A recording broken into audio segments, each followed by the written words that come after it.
தாமிரபரணி மலை இந்த மலையாச்சலம்னு சொல்கிறோம். இந்த பொதிகை மலையில் உற்பத்தி ஆகுது.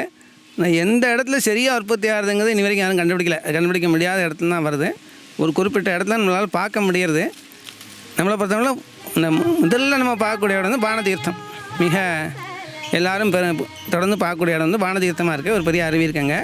அந்த பானதீர்த்தத்தில் வந்து பகவான் மகாவிஷ்ணு பானமாக இருந்த திரிபுர சம்ஹாரத்தும் போது அந்த பானமாக இருந்த மகாவிஷ்ணு வந்து அந்த இடத்துல ஒரு குழிக்குள்ளே அதிலே இருந்தார். ரொம்ப நாளைக்கு இருந்தார்.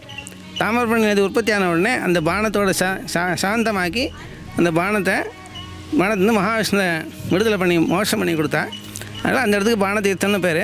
அது பெருமாளோட முழு அனுகிரகமும் அங்கே இருக்குது.